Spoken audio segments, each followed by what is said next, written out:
देखेंगे हमारी भी कुछ मजबूरी। अब हम लोग आते हैं बहुत इंपॉर्टेंट चैप्टर से, आर्टिकल 72।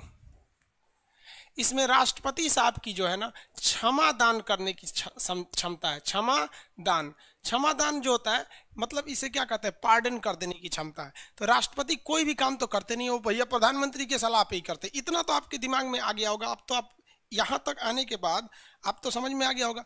कई लड़के नए नए हैं, उन लोग को आप कोई एप्लीकेशन चलाना ही भी नहीं जानते। शुरुआत क्लास कहाँ पे है, डेमो में, फिर शुरू से भी देख सकते हैं।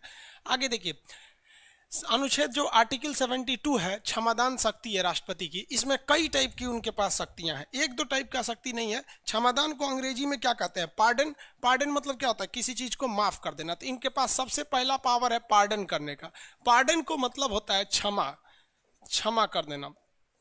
देखिए इस चीज को समझिए, इनके पास 5 टाइप का पावर है। 5 टाइप का पावर, एक दो नहीं, 5 टाइप का पावर। देखिए जब किसी भी सजा को ये कंप्लीटली माफ कर देते हैं, एकदम समझिए कंप्लीटली एकदम माफ कर देते हैं, पूर्णतः माफ। उसको इस तरह से कह देते हैं जैसे उसने कोई क्राइम ही ना किया हो। उसको हम लोग कहते हैं राष्ट्रपति साहब ने क्या कर दिया है, क्षमा दान दे दिया है, पार्डन कर दिया है। जैसे किसी ने मर्डर किया है और उसको फांसी की सजा है, राष्ट्रपति चाहे तो कह सकते नहीं इसको कोई सजा नहीं दिया जाएगा, तुम जाओ आराम से घूमो। पार्डन के इतना बड़ा होता है, सबसे बड़ा पावर होता है राष्ट्रपति का। मतलब 5 कैटेगरी में सबसे बड़ी कैटेगरी जो होती है वो पार्डन होती है। इसमें उस व्यक्ति को एकदम निर्दोष की तरह ट्रीट कर दिया जाता है। डिस्ट्रिक्ट कोर्ट ने उसे गुनहगार मान लिया हो, हाई कोर्ट ने उसे जालिम करार दिया होगा, सुप्रीम कोर्ट ने कहा दरिंदे को फांसी दीजिए। जैसे निर्भया कांड के जो दोषी थे उन्हें फांसी तो चढ़ा दी गई, अगर राष्ट्रपति चाहते तो उन्हें माफ कर सकते थे और वह सामान्य जीवन जी सकते थे। राष्ट्रपति चाहेंगे उनकी क्षमादान शक्ति तो अजमल कसाब की फांसी माफ कर सकते हैं और इसके एवज में उसे 1 दिन की भी सजा नहीं देंगे। तो इसमें ध्यान दीजिएगा, जब भी कभी पार्डन शब्द का प्रयोग होगा मतलब सजा को कंप्लीट माफ कीजिए। ऐसा नहीं कि फांसी को उम्र कैद में करिए, 10 साल की सजा 5 साल करिए, ये सब नहीं, ये सब आगे आएंगे सब। इसमें कंप्लीट माफ कर दिया जाता है। और हद तो तब हो जाती है कि जब किसी व्यक्ति के खिलाफ कहीं केस चल रहा है और वो अपराधी है, मान लीजिए कि उसने मर्डर किया और सुप्रीम हाई कोर्ट ने कह दिया है कि भैया इसको ये मर्डरर है, और वो सुप्रीम कोर्ट में अपील के लिए गया, वो केस चलने के दौरान भी माफ कर सकते हैं। तो अगर आप नॉर्मल एग्जाम देंगे तो यही पूछेगा कि राष्ट्रपति की क्षमादान शक्ति किस आर्टिकल में है, 72। लेकिन यूपीएससी में जाएंगे या फिर स्टेट पीसीएस में जाएंगे तो पूछेगा कि राष्ट्रपति किसी सजा को मुकदमा चलने के दौरान भी माफ कर सकते हैं, तो इस प्रक्रिया को क्या कहेंगे। तो इस प्रक्रिया को क्षमा या पार्डन के नाम से जानते हैं। इसमें वो व्यक्ति पूरी तरह से आज़ाद हो जाता है, मानो कि जैसे उसने कोई गलती ही ना किया हो। इसलिए पार्डन का प्रयोग प्रधानमंत्री के सलाह पर होना जरूरी होता है। सेकेंड नंबर जो हो जाता है उसे हम लोग कहते हैं कम्यूटेशन या लघुकरण। कम्यूटेशन इंग्लिश में होता है, हिंदी में उसे हम लोग लघुकरण कहते हैं। कम्यूटेशन इसको हिंदी में हम क्या कहते हैं, लघुकरण होता है यहाँ। इसमें ध्यान से समझिएगा, लघुकरण में ये दूसरा कैटेगरी होता है। इसे इंग्लिश में हम क्या कहेंगे, कम्यूटेशन कहेंगे। जब राष्ट्रपति किसी भी व्यक्ति के लिए कम्यूटेशन का प्रयोग करते हैं तो उसमें एक चीज का ध्यान रखते हैं कि इसमें केवल उसके नेचर को चेंज कर देते हैं। नेचर मतलब प्रकृति को, सजा की प्रकृति को क्या कर देते हैं, चेंज कर देते हैं। जैसे हम आपको कहते हैं कि किसी व्यक्ति को 10 साल की क्या सजा हुई है, कठोर सजा हुई है। तो कठोर सजा जब कहेगा ना आपको जज साहब, तो समझिएगा कि जेल में आपसे खटवाएगा सब, पत्थर तोड़वाएगा सब, लकड़ी चिरवाएगा सब, मतलब 10 साल तो रखबे करेगा सब, लेकिन उसमें कठोर सजा है। तो जब कभी भी प्रेसिडेंट साहब लघुकरण यानी कम्यूटेशन का प्रयोग करेंगे तो वो केवल इस नेचर को बदल देंगे। इसको वो क्या करेंगे, खूब से खूब कि इसको 10 साल को 10 साल रहने देंगे, लेकिन 10 साल की सजा को साधारण सजा में बदल देंगे, नॉर्मल साधारण सजा में। तो अगर आप देखेंगे इसमें ध्यान से तो इसमें टाइमिंग चेंज नहीं की गई है। टाइमिंग पहले भी 10 साल था और टाइमिंग आज भी 10 साल है, लेकिन जो इसकी प्रकृति थी यानी जो नेचर था सजा का, बस उसको चेंज कर दिया। इसका एक और एग्जाम्पल देख सकते हैं। मान लीजिए कि किसी को फांसी की सजा है, क्या हो गई है, फांसी की सजा है। तो इसका नेचर चेंज करना है तो इसको क्या कर सकते हैं, उम्र कैद कर सकते हैं। उम्र कैद यानी आजीवन कारावास, उम्र कैद कर सकते हैं। अब अमूमन किसी को लगता है कि सर उम्र कैद तो 14 साल का होता है, समझ में गया कि नहीं बबुआ, 14 साल का नहीं होता है। उम्र कैद का मतलब होता है कि अगर राष्ट्रपति उसको क्षमा नहीं करेंगे ना, क्षमा नहीं करते हैं, सपोज क्षमा कर दिए तो पूरी तरह माफ, तो किसी भी व्यक्ति को अगर उम्र कैद की सजा हो गई है तो राष्ट्रपति के पास वो 14 साल सजा काटने के बाद ही वो अपनी सजा को कम कराएगा या फिर सजा की प्रकृति बदलवाएगा। समझ रहे? अभी इसको लास्ट में समझाएंगे, अभी बाउंस कर जाएगा क्योंकि अभी केवल 2 ही तो पढ़े हैं और दिमाग खराब हो जाएगा आपका। समझ में आ गया? तो 10 साल कठोर सजा को 10 साल के ही साधारण कमा, फांसी की सजा जिंदगी वैसे भी बर्बाद, उम्र कैद वैसे भी जिंदगी बर्बाद, जिंदगी भर जेल में रहेंगे। 14 साल नहीं होता है जेल की, उम्र कैद मतलब उम्र भर पूरा। तो इसमें केवल नेचर को बदला जाता है। आगे समझे? किसी को कोई दिक्कत नहीं है इसमें। नेचर जब चेंज कर दिया जाता है तो ऐसे सजा को हम लोग क्या कहते हैं? उम्र कैद की, सॉरी लघुकरण यानी कॉम्यूटेशन। समझ में आ रहा है कि नहीं बाबू? कितनी बार बोले पीडीएफ में कुछ गड़बड़ी आ गया, बग बोलते हैं लोग उसको, बग। आगे देखते हैं, इसको हटा दें। जो इसके जगह पे तीसरा नंबर आता है तो तीसरे नंबर पे जो सजा आते हैं उसे हम लोग कहते हैं प्रविलंबन। प्रविलंबन इसी की तरह होता है, बस हल्का सा प्रविलंबन में चेंजिंग होता है, उसे रिमिशन के नाम से कहते हैं। नहीं, रिमिशन मतलब प्रविलंबन नहीं होता है, परिहार होता है। रिमिशन, रिमिशन वो इसी से थोड़ा सा मिलता जुलता है। परिहार, परिहार, रिमिशन, परिहार। यहां समझिए इसको, परिहार इसका उल्टा हो गया। परिहार कैसे उल्टा हुआ? लघुकरण में और इसमें थोड़ा डिफरेंस समझिए।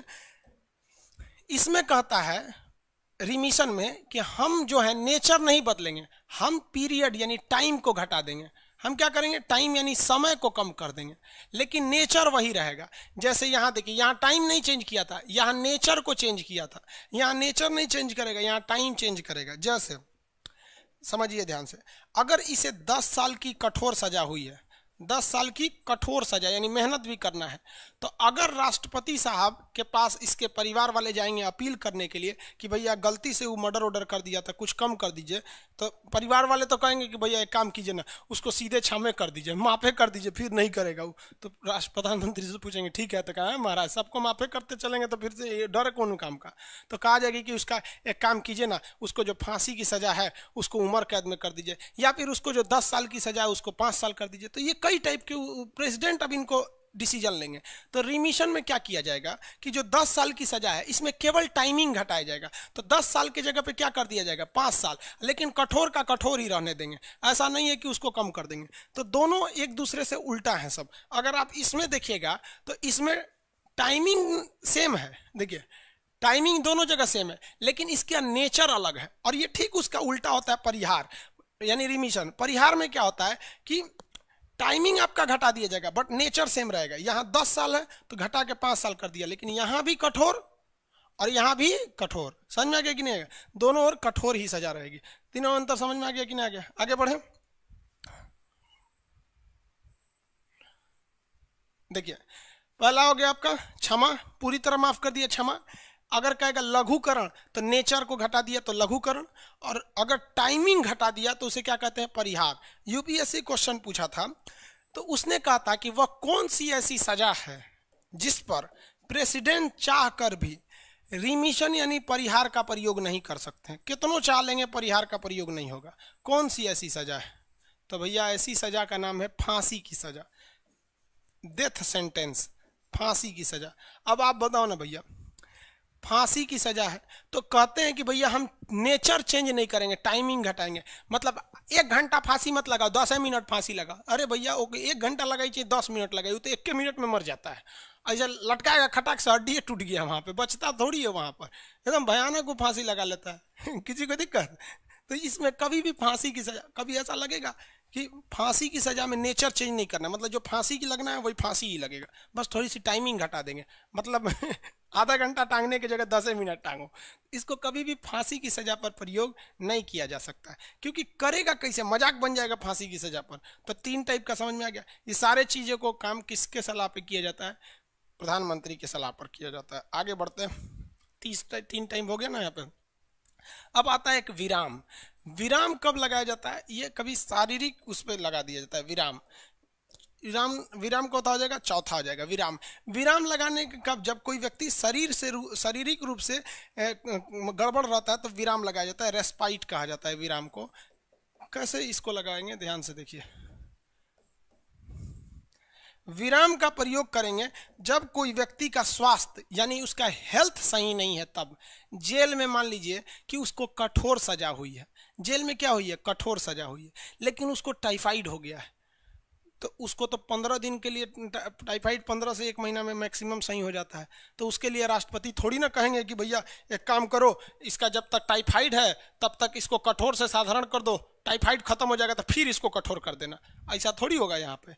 तो एक केवल हेल्थ इशू की वजह से प्रॉब्लम आ रहा है। तो जब केवल हेल्थ का प्रॉब्लम होता है, तो हेल्थ जब तक ठीक नहीं हो जाता है तब तक के लिए उसकी सजा को रोक दिया जाता है।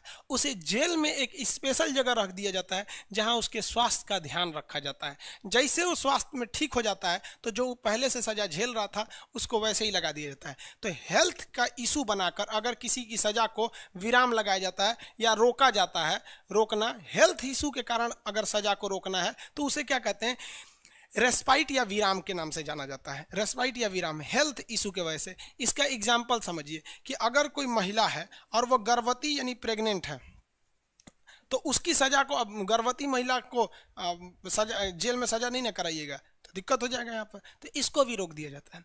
जब हम ऑफलाइन पढ़ा रहे थे लॉकडाउन से पहले, ऑनलाइन नहीं थे उस समय, तो ऑफलाइन जब आदमी पढ़ा रहा था ना, तो उस कंडीशन में क्या था कि एक लड़का सब समझा रहे थे यहाँ पर, तो पीछे बैठा था, वो कह रहा है सर सर जेल में महिला को गर्भवती कौन करेगा।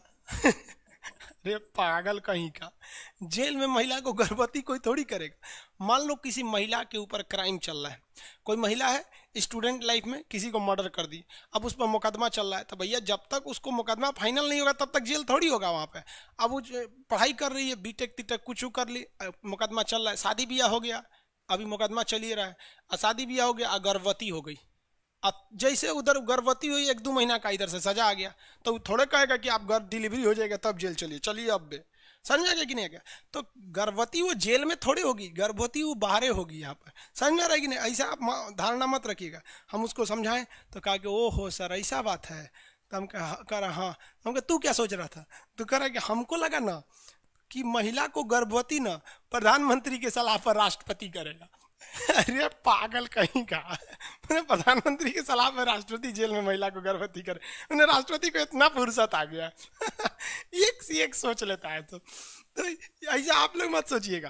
तो गर्भवती वाला महिलाओं वगैरह के लिए एक विशेष छूट दे दिया जाता है। यहाँ पर आगे बढ़ जाए, इसे क्या कहा जाता है, विराम या रेस्पाइट कहा जाता है। दोबारा आप बोलिएगा, दोबारा एक बार देख लीजिए इसको, फिर आगे बढ़ते हैं। आज गांधी जयंती है, आज क्लास नहीं लेने लायक था, फिर भी ले लिया आदमी। राष्ट्रपति की क्षमादान शक्तियों का प्रयोग अनुच्छेद 72 में किया गया है। राष्ट्रपति अपनी क्षमादान शक्तियों का प्रयोग, ऐसे तो कहा गया है कि खुद करेंगे, लेकिन इसके लिए उनको सलाह लेना जरूरी है। जब वो किसी सजा को कंप्लीटली माफ करके उसे एक निर्दोष की तरह छोड़ देते हैं, चाहे सजा हो गई है या अभी मुकदमा चल ही रहा है, उसको कह दिए जा बबुआ हम है ना फिर से गुंडई करो, तो उसे कहते हैं पूरी तरह से क्षमा को क्षमा कर देना या फिर पार्डन कर देना। लेकिन जब कभी भी सजा की प्रकृति यानी नेचर को चेंज करते हैं, तो नेचर को चेंज करने को हम लोग कहते हैं लघुकरण, आसान कर देना। कठोर को साधारण में बदल देना, फांसी को उम्र कैद में बदल देना, ये लघुकरण कहलाता है। लेकिन जब कभी भी सजा की टाइमिंग को केवल घटाया जाता है, 10 साल की सजा को 5 साल में, इसमें नेचर नहीं बदला जाता है, तो उसे प्रविलंबन कहा जाता है, रिमिशन के नाम से जाना जाता है। जैसे 10 साल की कठोर सजा को 5 साल की कठोर सजा में बदल सकते हैं। समझ में आ गया कि नहीं। इसमें नेचर नहीं चेंज होता है। ये फांसी की सजा पर इसका प्रयोग नहीं हो सकता है परिहार का, क्योंकि फांसी आधा घंटा लगाइए 10 मिनट लगाइए। स्वास्थ्य के कारण क्या किया जाता है, स्वास्थ्य के कारण रेस्पाइट यानी विराम लगा दिया जाता है। अगर तबीयत ठीक नहीं है तो एक स्पेशल कमरा होता है, उसमें पंखा उंखा ठीक ठाक लगा रहता है, डॉक्टर वॉक्टर रहते हैं, सर नॉर्मल देखते रहता है। सर जेल के अंदर जाइएगा ना, बगीचा उगीचा सब रहता है, बाहर से अच्छा रहता है जेल अंदर वहाँ पे, लेकिन बस यही रहता है कि वहाँ जान पहचान का कोई नहीं रहेगा। और जेल के अंदर ग्रुप होता है, उसके ग्रुप का है, ये इसके ग्रुप का है, वहाँ पे भी सीनियर जूनियर होता है सर, सीनियर बहुत खचरा होता है सर, मर्डर ऑर्डर किए रहेंगे सर। और रेप वगैरह करके, आपको बता रहे ना, जो रेप करके जेल में जाता है ना, उसका पुरनका कैदी है ना, उसको नंगा करके पीटता है सर। इसलिए जेल में इज्जत किसका है, जो मर्डर करके गया है। अरे भाई साहब मर्डर किया, कई गो, 10 गो, 8 गो, 6 गो, उससे सब डरता है। और जो रेप करके जाएंगे ना, बड़ी मारता है सर अंदर उसको, क्योंकि रेप इतनी खराब घटना है कि जो खुद क्रिमिनल है उसको भी इससे नफरत होती है। यार किसी से सब कुछ छीनो लेकिन उसकी आखिरी उम्मीद मत छीनो, ये नहीं होना चाहिए, गलत बात होता है सब। लेकिन क्या समझाएगा, माँ बाप की परवरिश की भी गलती है। शर्म नहीं लगता ऐसे माँ बाप को या ऐसी बहनों को जिसका भाई अगर रेप करके आया है तुम उसको भाई बोलती हो? जिस दिन माँ ऐसे बच्चों को घर से भगा दे और बाप अपने बेटा को भगा दे कि साला तुम मेरा औलाद नहीं, आज से बहन राखी बांधने से इनकार कर दे कि अगर तुम किसी लड़की का रेप करके आएगा तो क्या पता साला तू भी तो किसी की बहन होगी ना वहाँ पे। तो एक ये भी हो जाएगा। ऐसा नहीं है कि केवल रेप की घटना के लिए आप पुलिस या समाज सरकार को जिम्मेदार ठहरा देंगे। किसके मानसिकता में क्या चल रहा है? हमेशा सरकार या पुलिस आपके पल पल तो नहीं रह सकती है। 120 करोड़ जनसंख्या 130 करोड़ है, तो क्या 130 करोड़ पुलिस थोड़ी ना रखेंगे? तो हमारा भी कुछ कर्तव्य बनता है। तो ये अशिक्षितता बहुत खराब चीज हो गई है, अजीब अजीब काम कर देगा। अब लास्ट टाइप का आता है जिसे हम लोग कहते हैं प्रविलंबन। प्रविलंबन को रिप्रीव के नाम से जाना जाता है। प्रविलंबन, रिप्रीव, प्रविलंबन ये फांसी के लिए स्पेशली प्रयोग होता है। प्रविलंबन, प्रविलंबन याद रखेंगे। हिंदी मीडियम वाले प्रविलंबन, इंग्लिश मीडियम, हिंदी मीडियम में तो कोई टेंशन नहीं है भाई, दोनों चीज़ों को हम यहाँ लिख रहे हैं, टाइम भी लिख रहे हैं, समय भी लिख रहे हैं, दोनों चीज़ें यहाँ पे। प्रविलंबन में क्या होता है? ये किसी भी सजा पर टेम्पोररी अस्थायी रोक, अस्थायी रोक इसको इंग्लिश में कहा जाता है स्टे ले लेना, रोक देना, स्टे ले लेना, रोक देना। ये एक्चुअली ये प्रयोग ही होता है फांसी की सजा के लिए। ये किसके लिए, स्पेशली किसके लिए होता है? डेथ सेंटेंस के लिए, यानी फांसी के लिए होता है, स्पेशली फांसी के लिए होता है।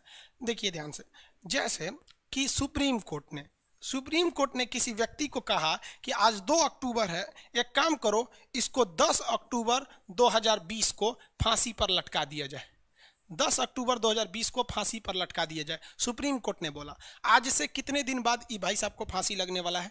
8 दिन बाद। आज 2 अक्टूबर हो गया, लेकिन इसको ये तो अधिकार है कि ये आर्टिकल 72 का प्रयोग करेगा और राष्ट्रपति साहब के पास जाएगा कि भैया हमें क्षमा कर दीजिए, है कि नहीं? तो आपने इसे कितना दिन का टाइम दिया? 8 दिन का, कि 8 दिन के अंदर तुम राष्ट्रपति के पास चले जाओ। अब पता चला राष्ट्रपति अमेरिका दौरा पे गए, ले गया काम से। तब तो मतलब राष्ट्रपति अमेरिका दौरा पे गए हुए हैं, तब तो उसको तो लटका देगा। पता चला 12 तारीख को लौट के आने वाले हैं, तो फोन करिएगा, राष्ट्रपति साहब हम कैदी नंबर 640 बोल रहे हैं, और सुप्रीम कोर्ट के जज है ना ऐसे बोबड़े नयका जो नया है, हाँ फांसी दे दिया हमरा, 8 दिन का टाइम दिया, क्या करें, जल्दी आइए, हमरा तनिक 72 का प्रयोग कराना है।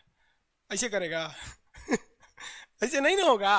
तो उस स्थिति में राष्ट्रपति जब कभी भी विदेश दौरे पर जाते हैं या ज़्यादा बिजी रहते हैं तो वो प्रविलंबन करके चले जाते हैं, यानी रिप्रीव करके चले जाते हैं कि किसी के भी फांसी को तब तक न दिया जाए जब तक हम अप्रूवल नहीं दे देते हैं। तो सुप्रीम कोर्ट ने डेट मुकर्रर कर दिया है, लेकिन उसके बाद भी इसको रोक दिया जाता है। उसे 10 तारीख को फांसी नहीं दिया जाएगा, फिर उसे राष्ट्रपति के पास क्षमादान के लिए भेजा जाएगा। राष्ट्रपति अगर कह देते हैं कि नहीं ये ससुरा बहुत कमीना है, तो इसको फांसी दे दिया जाता है। जैसे अजमल का साहब कितने मासूमों की जान मार दिया, क्या मिल गया उसको? मतलब उसे जन्नत मिल गया, है कि नहीं? हिंदुस्तान पूरी दुनिया से काफिर खत्म हो गए, पूरी दुनिया में बोलबाला हो गया, है कि नहीं? इस्लाम का झंडा ऊपर हो गया। अरे यार कभी देखो इस चीज को बेहतरीन ढंग से, तो इस्लाम धर्म को केवल इस्लाम वालों ने ही चोट पहुंचाया है। ऐसा ना रद्द कर दिया कि लोगों को डर लगने लगा है इस्लाम धर्म से। सीरिया में देखो, सीरिया में तो दूसरा कोई है नहीं, ये खुद शिया सुन्नी में लड़ रहे हैं। चलो इराक में देख लो, यमन में देख लो, सऊदी अरब में देखो, ईरान में देखो, अफगानिस्तान में देख लो, पाकिस्तान में देखो भैया उस शिया के मस्जिद में बम फोड़ रहा है, उसके बम वो अहमदिया में फोड़ दे रहा है। यहाँ पर हद है भैया यहाँ पर।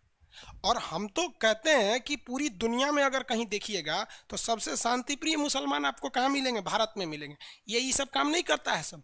नहीं आप कभी देखेंगे कि हिंदुस्तान का कोई व्यक्ति अमेरिका में जाके बम फोड़ा या यहाँ फोड़ा। यहाँ भी कुछ कुछ खचरा है सब, लेकिन उस लेवल का नहीं है, क्योंकि इनके ऊपर संस्कृति का असर पड़ा है। हमारे हिंदुस्तान की जो संस्कृति रही है कहीं ना कहीं रोक देती है कि नहीं भैया संस्कृति का असर पड़ता है। तो ये गलत चीज़ है। कहीं पर भी जब आप गलत करने जाते हैं ना तो आपका नाम होता है, क्योंकि जब नाम होंगे ना तो आपकी कम्युनिटी का नाम होगा, और खराब काम करेंगे तो आप ही की कम्युनिटी खराब होगी। APJ अब्दुल कलाम जितना नाम नहीं करते हैं उतना ही ससुरा बम फोड़ के नाम बदनाम कर देता है। वीर अब्दुल हमीद अपनी शहादत दे के जितना नाम ऊपर नहीं करते हैं उतना ये किसी को बम मार के नाम खराब कर देता है। सब क्या करिएगा? हम लोग नाम अच्छा करेंगे, चलो भैया ठीक है, समाज को लेके चलना चाहिए, हम सब मिल के रहेंगे, कोनो आके ससुरा गरिया के चल जाएगा टीवी पे। तो ये सब चीजें सोचना चाहिए। तो कभी भी किसी की फांसी की सजा को टेम्पोररी, देखिए अस्थाई नहीं रोका है, परमानेंट नहीं रोका है कि इसका फांसी रोक दीजिए। कह रहा है कि टेम्पोरली रोकिए जब तक कि हम नेक्स्ट अप्रूवल नहीं देते हैं। अब हम अपना नेक्स्ट अप्रूवल कितना साल बाद देंगे कोई नहीं जानता है। आपको पता है 12 साल बाद फांसी दिया गया था इसको, संसद पर हमला किया था अफजल गुरु। अफजल गुरु ने किसको फांसी दिया था वहां पर 12 साल बाद। ये भारत की संस्कृति देखिए, आज भी लोग उसको अफजल नहीं कहते हैं, अफजल गुरु ही कहते हैं, क्योंकि वो टीचर था। ये ना हिंदुस्तान की संस्कृति। और यही अफजल अगर पाकिस्तान में रहता ना तो वहां की मीडिया कहती अफजलवा को फांसी दे दिया गया, लेकिन हम लोग आज भी कहते हैं अफजल गुरु को दिए। अजमल कसाबवा कोई नहीं बोलता है, सब कहता है अजमल कसाब को फांसी दिया गया। तो कुछ कुछ चीजें हमारी डीएनए में आ जाता है। हिंदुस्तान में पैदा होंगे ना तो कुछ डीएनए में आ जाएगा, संस्कृति, इज्जत, तरीका, तमीज, ये कुछ कुछ आ जाता है, बशर्ते आप हिंदुस्तान के पैदा हैं। समझा गया? पड़ोसी की औलाद है तब नहीं है ऐसा। तो ये 10 अक्टूबर मतलब ये फांसी नहीं दी जाए। तो किसी को भी ये इसलिए दिया जाता है ताकि वो अपनी अपील अनुच्छेद 72 का प्रयोग राष्ट्रपति से कर सके और मांग सके कि भैया हमसे गलती हो गई है। रीजन समझिए, बहुत बार गलतियां इस वजह से हो जाती हैं तैस में आकर। तो जब आप जज बनिएगा ना तो वहां पढ़ाया जाता है कि जब आप सजा सुनाने बैठिएगा तो कोशिश कीजिएगा इंसानियत के हिसाब से सोचे। कई बार क्राइम गलती से हो जाता है। एक बार मेरे सामने भी एक लड़का ने क्राइम किया, गलती से किया, उसके पास लाइसेंस नहीं था और उसके मोटरसाइकिल रोका पुलिस वाला ना, तो भाई अचानक कैसे रुक जाएगा। अब मानते हैं कि वो भागने की भी कोशिश किया, तो उसके मोटरसाइकिल को रोक के उसको एक तमाचा मारा और एक लेडीज पुलिस थी पीछे, उसकी माँ बैठी थी जो मोटरसाइकिल चला, उसकी माँ को मार दिया। अब तू साले कमिश्नर के बाप का नहीं सोच रहा, तुम माँ को मार दोगे। मारा 20 जूता वहीं होश में आ जाए। हम सैल्यूट करते हैं ऐसे लड़कों को कि भाई जब माँ की इज्जत लूटे ना तब बेटा बाप से परमिशन नहीं लेगा। सनी देओल का डायलॉग याद रखो, सामने तू ससुरा राष्ट्रपति भी हो ना थूर देंगे तुरा हम, यहाँ इज्जत से इज्जत याद रखना। तो ये चीजें कभी कभी क्राइम हो जाती है। जज के पास गए लोग, जज समझ गया कि ये क्या है, ये एक उत्तेजना में, तो बहुत बड़ी सजा नहीं दिया उसको। लेकिन हाँ, आप विकास दुबे देख लीजिए कानपुर में, वो पुलिस को गोली मार दिया वहां पे, ये गलत है। मतलब जानबूझ के आपने हमला किया, ये गलत है। लेकिन आपके साथ कुछ कांड हो गया, उसके प्रतिशोध में आकर, गुस्सा में आके ऐसा कर दिए, तो इस पर भी कोर्ट कहती है और इसी को मद्देनजर ऐसे फांसी दिया जाता है। एक तंदूर कांड हुआ था बहुत भयानक। कांग्रेस के एक नेता थे, वो झंडा लेके घूम रहे थे और उनकी पत्नी दूसरे से फसल थी। तो ये रैली में गए थे कांग्रेस के और उनकी पत्नी अपने बॉयफ्रेंडवा को बुला के घरे में मिलने आई थी। अब तले उसका रैली कैंसिल हो गया, लाठी चार्ज कर दिया, ये भाग आया, देखा रे ससुरी तो दूसरे से फसल है। तो अपनी पत्निया को पकड़ के और बड़का चूल्हा होता है ना तंदूर वाला, वो में डाल के तंदूर में भूज दिया। पत्नी मर गई उसकी। पत्नी फ्राई, पत्नी तंदूर, जैसे चिकन तंदूर होता है ना, पत्नी तंदूर। उसको सजा हुआ, उम्र कैद की सजा हो गया, फांसी की सजा नहीं हुई, उम्र कैद हो गया उसको। क्योंकि वो भी कहा था कि जज साहब हमारे जगह आप भी होते तो शायद यही खाते। तो जज ने कहा कि इसका मतलब क्या हुआ, आप नौटंकी कर देंगे। खान सर का बैच नहीं पढ़े हैं कि पत्नी आपके बाप की जागीर नहीं है, आप बाहर जाके रंगरलिया मनाते हैं कि नहीं मनाते हैं, कोई पूछने आ रहा है। तो कानून के आगे पत्नी पति सब बराबर होते हैं। आगे बताएंगे धारा 494 क्या था। तो आप, आई होप आप ये राष्ट्रपति साहब के पावर को समझ गए होंगे। समझ में आएगी नहीं आ गया? आधा लड़का जानते हैं क्या पढ़ लेता है अनुच्छेद 72 राष्ट्रपति की क्षमादान शक्ति, खत्म। एग्जाम में जाता है ना तो कहता है यूपीएससी का एग्जाम बहुत टफ होता है, पीसीएस निकालना मुश्किल है। अरे बकलोलवा, मुश्किल कौन चीज है, तू एक लाइन पढ़ के गया है। अनुच्छेद 72 राष्ट्रपति की सजा माफ। अब पूछेगा वो ये सब। अब इसमें 2-3 चीजें और एक्स्ट्रा याद रखिए जो एग्जाम से रिलेटेड पूछेगा। आर्टिकल 72 में राष्ट्रपति की क्षमादान शक्ति है ना, तो आर्टिकल 61 में राज्यपाल की शक्तियां हैं। किसकी शक्तियां हैं? राज्यपाल की शक्तियां। लेकिन बस यहां 2 चीज याद रखिएगा जो राज्यपाल साहब के पास नहीं है, यानी गवर्नर के पास नहीं है। पहली कि गवर्नर कभी भी मैक्सिमम से मैक्सिमम सजा माफ कर सकता है, लेकिन फांसी की सजा माफ नहीं कर सकता है। और दूसरा, जो कोर्ट मार्शल है उसकी सजा माफ नहीं कर सकता है। कोर्ट मार्शल, कोर्ट मार्शल क्या होता है? सैन्य कानून, सैन्य न्यायालय, सैन्य न्यायालय। अरे न्यायालय मतलब होता है कोर्ट, मार्शल मतलब होता है सेना। सेना ने अगर किसी को सजा सुना दिया तो उसे माफ नहीं कर सकते। जैसे सेना अभी 3 फौजियों को सजा सुना दिया। अगस्त में सोपिया जिला है कश्मीर में, वहां आतंकवादियों की मुठभेड़ चल रही थी, तो आतंकवादी भाग गए सब, और उधर से 3 मजदूर जो थे वो काम करके आ रहे थे। तो सेना को लगा कि नहीं ये मजदूर नहीं है सब, ये आतंकवादी हैं सब, और बेचारा चिल्लाते रह गया सब। ये लोग कभी कभी जुनून में आने के बाद चला देता है। अब गोली चला दिया। अब कुछ नियम कानून है सेना का कि अगर उधर से गोली नहीं चल रही है तो तुम अपना पोजीशन लेकर बुलेट प्रूफ रहता है, सब कुछ छुप कर पहले ये देख लो उधर से गोली चल रही है या नहीं चल रही है। तो पूछा गया क्या उधर से गोली चल रही है, तो वो तो मजदूर था सब। देखिए यहाँ 100% सेना की भी गलती नहीं है, और अब जो मजदूर था सब तो उसकी तो गलती ही नहीं है, तो बेचारा उस मरा गया सब। अब इसका मतलब ये नहीं कि कश्मीर में जितना भी सेना ने इनकाउंटर किया है उसमें कोई आतंकवादी नहीं था, भैया उसमें 99.99 आतंकवादी था, 99% मान लीजिए। लेकिन सेना ने कहा ये गलती हो गई है, खुद उन सैनिकों ने कोर्ट में स्वीकार कर लिया कि हाँ हमसे गलती हो गई, हमें आतंकवादी तक पहुंचना चाहिए, क्योंकि सेना को हर एक सुविधा दिया जाता है। बुलेट प्रूफ हेलमेट होते हैं, बुलेट प्रूफ चश्मे होते हैं, बुलेट प्रूफ जैकेट होती है, गाड़ियाँ बुलेट प्रूफ होती है। वो पहले का जमाना नहीं है कि अब आपको जल्दी से मार के हटा दो, अब बहुत सारी टेक्नोलॉजी आ गई है। तो कोर्ट मार्शल हो गया उन सैनिकों का, और कोर्ट मार्शल में उन्हें सजा दे दिया गया। अब इस सजा को जम्मू कश्मीर के राज्यपाल माफ नहीं कर सकते हैं, इस सजा को राष्ट्रपति माफ कर सकते हैं। जानते हैं क्यों? क्योंकि राष्ट्रपति तीनों सेनाओं का भी अध्यक्ष होता है, वो देश का अध्यक्ष होने के साथ साथ तीनों सेनाओं का अध्यक्ष होता है। और आर्मी का रूल है कि senior is always correct, senior ने जो बोल दिया वो सही है, उसमें तुम क्वेश्चन नहीं कर सकते हो। इसलिए राष्ट्रपति कोर्ट मार्शल यानी सेना की सजा को माफ कर सकता है।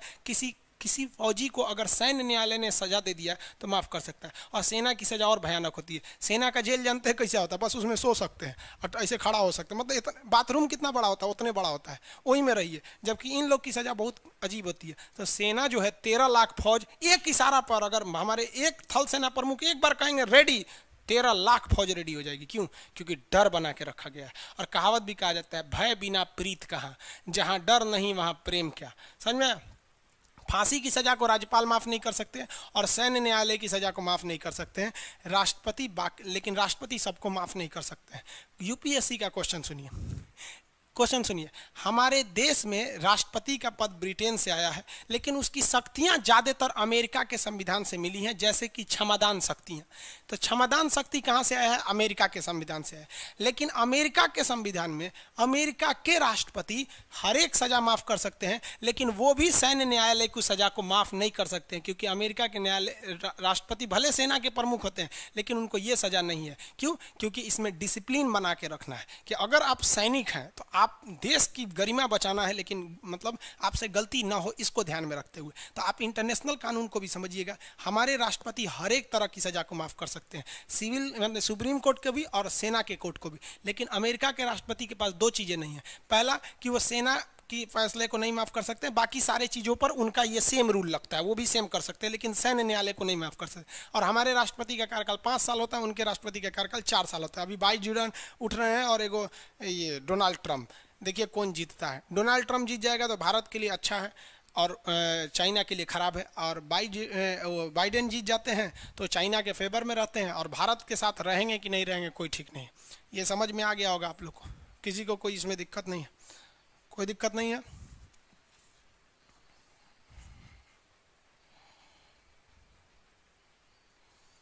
विक्रम कुमार आर्टिकल 62 वॉल्यूम कम है क्या?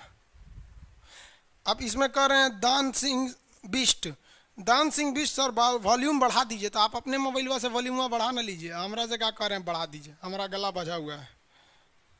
सर वाइस प्रेसिडेंट नहीं कर सकता है। देखिए वाइस प्रेसिडेंट नहीं कर सकता है, लेकिन जब राष्ट्रपति नहीं है तो वाइस प्रेसिडेंट यानी उप राष्ट्रपति कार्यवाहक राष्ट्रपति के बीच में रहेगा। तो जब जब वो कार्यवाहक राष्ट्रपति के बीच में रहता है वो हर एक काम को कर सकता है, क्योंकि ये काम राष्ट्रपति खुद थोड़ी कर रहे थे, ये तो खुद सलाह लेके कर रहे थे। तो सलाह राष्ट्रपति को देखिए, या राष्ट्रपति की जगह पे टेम्पोररी रूप से जो कार्यवाहक राष्ट्रपति बना है यानी उप राष्ट्रपति, उसको दीजिए, बात बराबर ही है। अगला क्वेश्चन क्या करा सर? आर्टिकल 71 क्या है? आगे पढ़ाएंगे आपको आर्टिकल 71। वो आगे देखिए, बात समझिए यहाँ क्या है। आप लोग में कंफ्यूजन इसलिए हो रहा होगा क्योंकि हम आपको कंटिन्यू आर्टिकल 62 तक पढ़ा दिए हैं, ठीक है ना? आर्टिकल 62 तक पढ़ा दिए हैं। ये 61 में महाभियोग था, 62 में बताया था कि राष्ट्रपति का 5 कंडीशन में पद खाली रह सकता है। लेकिन इसके बाद हम इसके बाद 63 से शुरू हो जाता है उपराष्ट्रपति।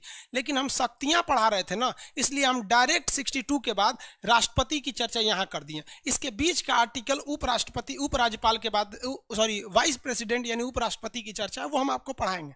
चलिए इतना तो ध्यान रखते हैं आप लोग, बहुत अच्छा हुआ, खुशी हुआ ये जानकर कि आप लोग ऑनलाइन में भी ध्यान रखते हैं।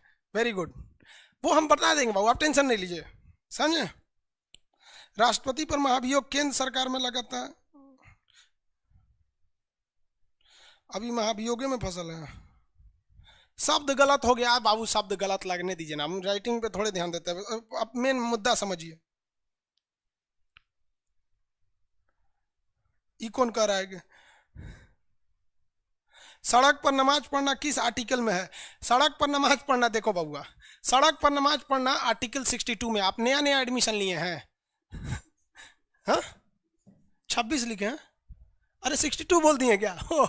बोल देते हैं गलत बाबू। यहाँ देखो आर्टिकल, नया नया एडमिशन ले लेता है सब ना, बहुत पुराना वाला में अभी रिक्वेस्ट करने लगता है सर एडमिशन दे दे। 25 में कहा गया है कि आप व्यक्तिगत रूप से धार्मिक स्वतंत्रता कर लीजिए, आपका मन आप कुछ भी कर ले। और इसमें है सामूहिक रूप से, सामूहिक रूप से, तो सामूहिक रूप से सबको आज़ादी है बाबू। सड़क पर जो नमाज पढ़ते हैं वो नमाज कितने मिनट की होती होगी? मेरे ख्याल से 10 मिनट की, इससे ज़्यादा की नमाज ही नहीं होती है। अगर कोई लंबा कर रहा है तो मौलाना साहब का है 10 मिनट का। तो ये सामूहिक धार्मिक स्वतंत्रता है। इसी के सामूहिक धार्मिक स्वतंत्रता का प्रयोग सबको दिया जाएगा। ऐसा नहीं है कि केवल मुस्लिम को दिया जाएगा, हिंदुज़म को भी दिया जाएगा। दुर्गा पूजा आ रहा है ना, नवरात्रि चालू हो जाएगी, दुर्गा पूजा में जितनी भी सड़क रहेगी वहां देखिए कई ऐसी सड़कें बंद कर दी जाती हैं कि भैया यहाँ पे मूर्ति रख दी गई है। सारी सड़कें नहीं, लेकिन हमारे यहाँ पे भी, और लोग बहुत श्रद्धा से जाते हैं, पूजा पाठ करते हैं। सड़कें बंद नहीं भी की जाएंगी तो जितनी भी मूर्ति रखी जाती हैं वो सरकारी जमीन पे ही रखी जाती है। तो आर्टिकल 26 का प्रयोग यहीं पर आ जाता है।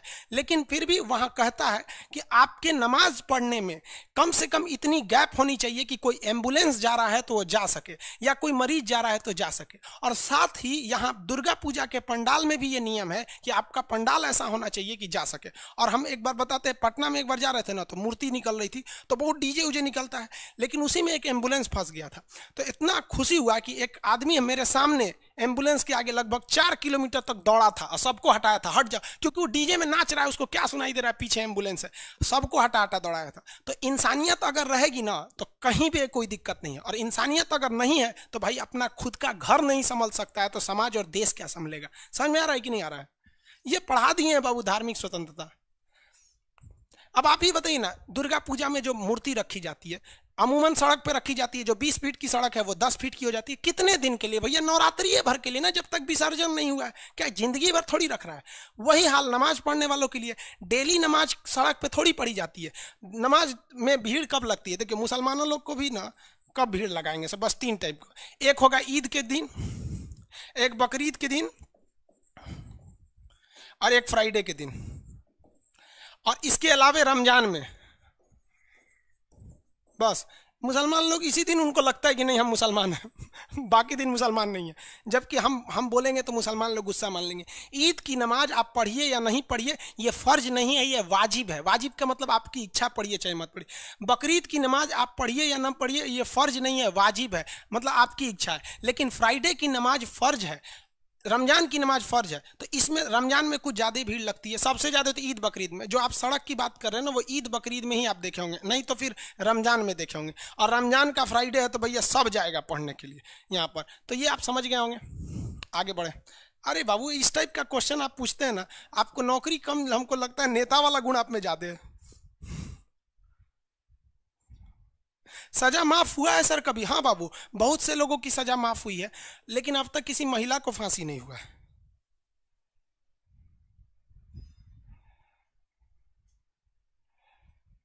आगे बढ़े। हाँ बाबू, राष्ट्रपति, उपराष्ट्र, अभी तो बताएं, उपराष्ट्रपति जब राष्ट्रपति के पद पर रहेगा तो भी वो सजा को माफ कर सकता है। आगे बताएंगे, ये उपराष्ट्रपति जब पढ़ाएंगे ना तो बता देंगे हम आपको। एक्चुअली आपका क्वेश्चन पूछना जायज़ है, लेकिन अभी हम उपराष्ट्रपति पढ़ाए नहीं हैं। बीटो पावर क्या होता है बाबू? अभी पढ़ाए हम आपको बीटो पावर। हद है। अरे हम तो कल ही बोले थे कि आपको 3 टाइप का पावर पढ़ाना है। एक क्षमादान पढ़ाएंगे, एक बीटो पढ़ाएंगे, और एक आपातकाल यानी इमरजेंसी वाला पावर पढ़ाएंगे। अभी यहीं रहिए ना आप लोग।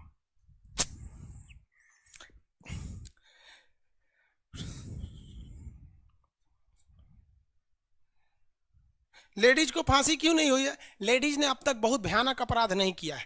फूलन देवी ही एक ऐसी महिला थी जो सबसे भयानक अपराध की। लेकिन याद करिए, फूलन देवी के साथ सड़क के सामने, सबके सामने 20 लोगों ने बलात्कार किया था, और उसके कपड़े खींचकर उसे नंगे बीच चौराहे पे लाया गया था, पानी भरने को कहा दिया। जानते हैं क्यों? क्योंकि ऊंचे और नीचे समाज में वो दलित समाज की आती थी।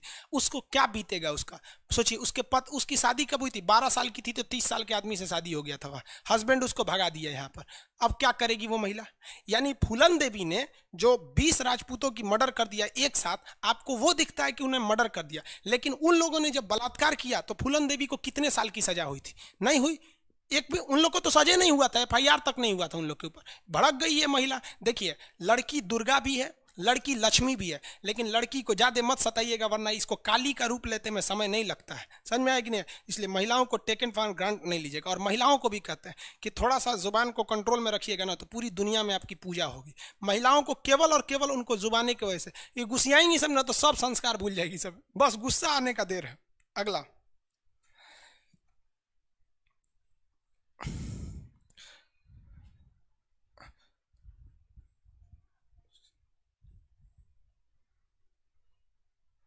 अगला क्या है?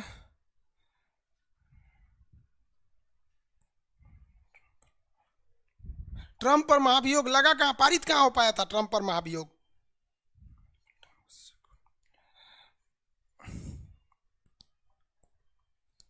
पॉलिटिक्स के बाद इंटरनेशनल रिलेशन भी पढ़ाइएगा, बकलोल कहीं का। बैच में जाओगे ना तो यहाँ डिटेल लिखा होता है, बैच में ऐसे खोलोगे तो यहाँ लिखा होता है डिटेल। यहाँ क्या लिखा होता है डिटेल्स में? वहाँ इंडियन पॉलिटी, अच्छा इसमें नहीं लिखे हैं, चलो भाई हम ही से गलती हो गई। इंडियन पॉलिटी भी पढ़ाएंगे उसमें, हम ही से गलती हो गया यार। इंडियन पॉलिटी भी पढ़ाएंगे, इंटरनेशनल रिलेशन भी पढ़ाएंगे, चलो हम ही से गलती हो गया था। आगे देखिए, सर आप शब्द गलत लिखते हैं, इंग्लिश और हिंदी दोनों। हम तो आपको बोले भैया इंग्लिश हिंदी मैथ दोनों गलत लिखते हैं। डिक्लेक्सिया समझते हो, दिमाग का एक प्रॉब्लम, वहां पे हम गलती। अभी हम क्या बोले थे? आर्टिकल 26 बोले थे, 62 बोले थे, आर्टिकल 62 लिखे क्या थे? 26। अभी थोड़ी देर पहले लिखे थे ना। आप भावनाओं को समझिए। आगे बढ़ते हैं। ये कंकाल का फोटो कौन लगा लगा भेज रहा है बकलोलवा? अमित कुमार, अपना कंकाल का भेज रहा है तुम? चश्मा लगा लीजिए, चलो चश्मा लगा लेते, आंख पे ज्यादा जोर पड़ रहा है। चलो भाई अब आगे बताते हैं। राष्ट्रपति के बारे में ये समझा दिए। राष्ट्रपति किस अनुच्छेद के तहत माफ कर सकते हैं? 72। और राज्यपाल किसके तहत कर सकते हैं? 161। राष्ट्रपति हर तरह की सजाओं को माफ कर सकते हैं, राज्यपाल केवल फांसी और सैन्य न्यायालय को नहीं माफ कर सकते। अगला समझते हैं। अब राष्ट्रपति की क्षमादान हो गए। आपातकालीन शक्ति, इमरजेंसी, इमरजेंसी यानी आपातकाल, राष्ट्रपति की आपातकालीन शक्ति। राष्ट्रपति के पास 3 तरह की आपातकालीन शक्तियां हैं। पहला है राष्ट्रीय आपात, नेशनल इमरजेंसी, राष्ट्रीय आपात, नेशनल इमरजेंसी, नाम से ये पूरे नेशनल पर खर्च दिक्कत आ रहा है। दूसरा है राजकीय आपात, राजकीय आपात, ये स्टेट इमरजेंसी है। तीसरा है आपका वित्तीय आपात, यानी पैसे की कमी हो गई, फाइनेंशियल इमरजेंसी हो गया। समझा गया? यानी ये नेशनल इमरजेंसी है, देश पर संकट है, और ये स्टेट इमरजेंसी है, राज्य में संकट है, और ये पैसे की प्रॉब्लम है, फाइनेंशियल, फाइनेंशियल आपात है। इसकी चर्चा 352 में है। 4 जोड़िए 356 हो जाएगा, 4 जोड़िए 360 हो जाएगा।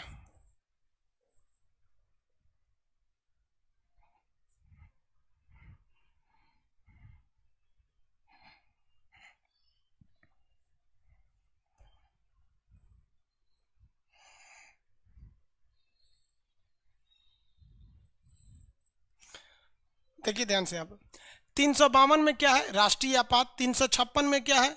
राजकीय आपात। 360 में क्या है? वित्तीय आपात। अब आप कहेंगे कि सर आप तो सीक्वेंस में 62 तक पढ़ाए, एक के बाद 352 में कहाँ से घुस गए?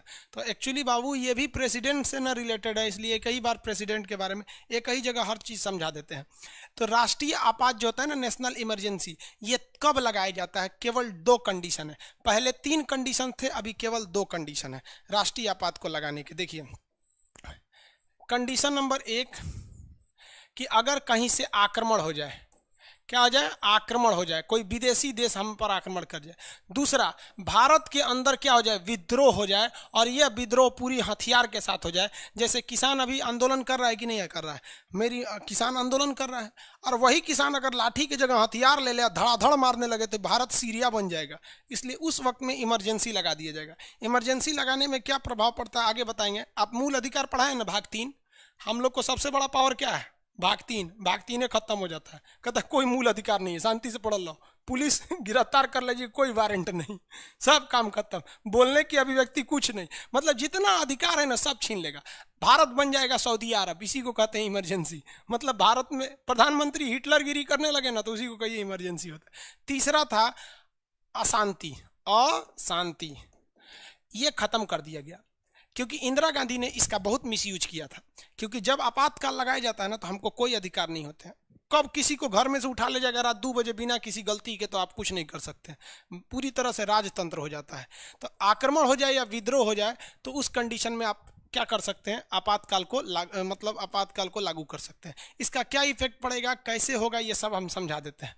तो नेशनल इमरजेंसी पहले समझा दें, उसके बाद स्टेट समझाएंगे, उसके बाद वित्तीय आपात समझाएंगे। नेशनल इमरजेंसी अब तक 3 बार लग चुका है, और इसका तो कोई गिनती नहीं है, ये आज तक लगभग नहीं किया है। पहला हो गया नेशनल इमरजेंसी, आर्टिकल 352, 352। कितने कंडीशन में लगता है, 2 कंडीशन में लगता है।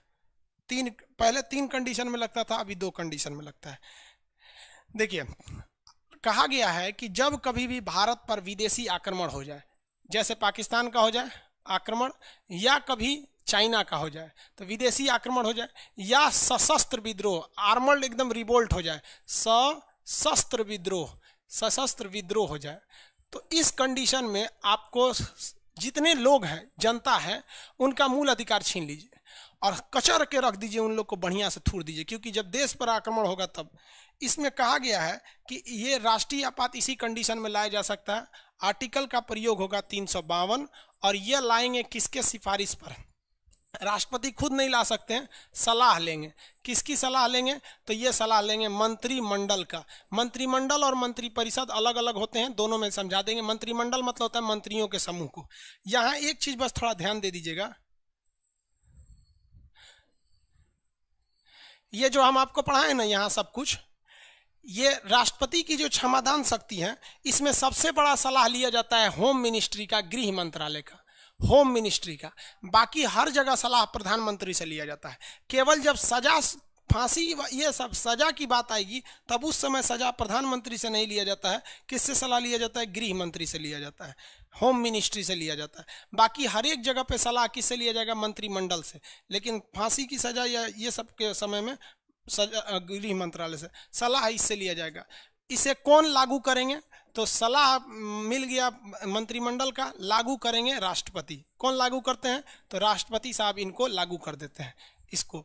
उसके बाद कहेगा कि भैया हम हिंदुस्तान के लोगों का फैसला 20 ठो मंत्री लेके कर लेंगे, 20 मंत्री हमारे हिंदुस्तान का फैसला अकेले ले लेंगे, नहीं।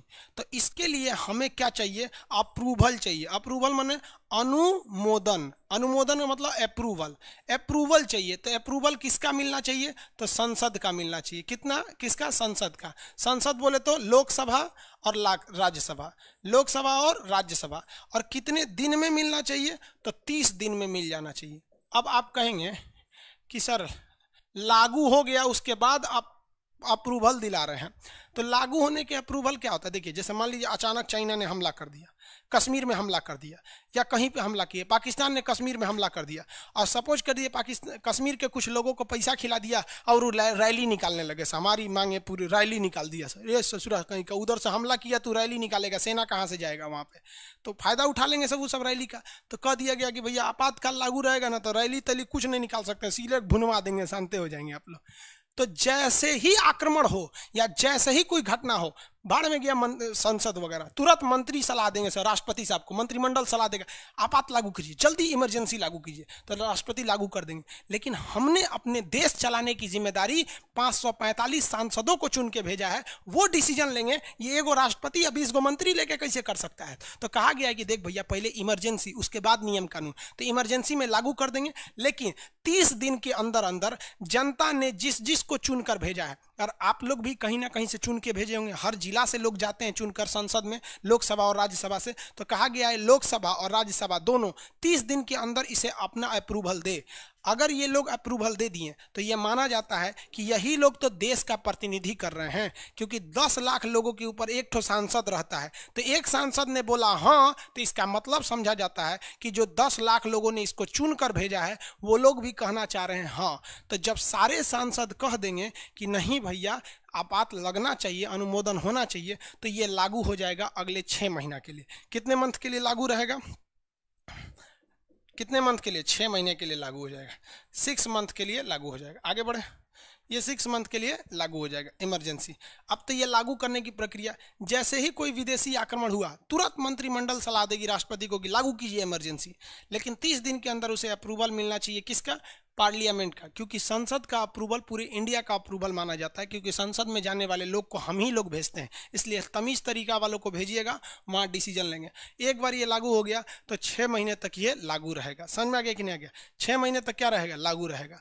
6 महीने से लंबा युद्ध हुआ तब, मान लीजिए 6 महीने में युद्ध खत्म नहीं हुआ तब, तो फिर इसको एक बार बढ़ा दिया जाएगा, तो इसे 6-6 महीने पर बढ़ा दिया जाएगा और ये इनफाइनाइट तक खिंचा सकता है। इसको बढ़ाने के लिए भी किसकी जरूरत होती है? संसद की जरूरत होती है। समझ में आ गया कि नहीं? एक बार राष्ट्रपति ने लागू किया, क्वेश्चन सुनिएगा, बड़ी कॉम्प्लिकेटेड क्वेश्चन था, यूपीएससी का क्वेश्चन था, कि राष्ट्रपति जब कभी भी आपातकाल को लागू कर देते हैं, यानी प्रेसिडेंट जब कभी भी इंप्लीमेंट करते हैं नेशनल इमरजेंसी को, तो वो कितने दिन तक रहता है? तो लड़कों ने मार दिया था 6 महीना। गलत है भाई। राष्ट्रपति जब लागू करते हैं ना तो वो केवल 30 दिन तक रहता है। 30 दिन के अंदर अंदर संसद इसको अप्रूवल देती है, पार्लियामेंट, और अगर पार्लियामेंट ने अप्रूवल नहीं दिया तो इनके राष्ट्रपति ने जो लागू किया था इनके सलाह पे, तो 30 दिन में खत्म हो गया। लेकिन जब संसद अनुमति दे देती है ना तो 6 महीने तक रहता है। अगर 6 महीने में भी ऐसी इमरजेंसी की घटनाएं समाप्त नहीं होती है तो फिर संसद इसे अनुमति देगी, फिर 6 महीना बढ़ा सकते हैं। ऐसे 6-6 महीने करके इमरजेंसी को आगे तक खींच सकते हैं। ये तो रही इमरजेंसी को लागू करने की प्रक्रिया। इससे होता क्या है, इफेक्ट क्या पड़ता है, इसका समझिए। सबसे पहला इफेक्ट करता है, कहता है कि जैसे 352 लागू रहेगा, ऑटोमेटिक लागू हो जाएगा आपका 358, ऑटोमेटिक लागू हो जाएगा आपका आर्टिकल 358। यानी आप जैसे इसको यूज करेंगे ये इसको मिल जाएगा, बाई 1 गेट 1 फ्री, यानी एगो लगाइए 2 धाए दे मिल जाएगा। समझ में आ गया कि नहीं आ गया? किसी को दिक्कत है? तुरंत मिलेगा वहां पर। तो जैसे ये लगाएंगे ये लग जाएगा। और ये क्या करता है? ये हमारे संविधान का रीढ़ तोड़ देता है। ये हमारी संविधान का रीढ़ तोड़ देता है। बताइए हमारे संविधान का रीढ़ किस अनुच्छेद को कहा जाता है? आंसर दीजिए फटाफट, आंसर देंगे। हमारे संविधान का रीढ़ तोड़ देता है कौन?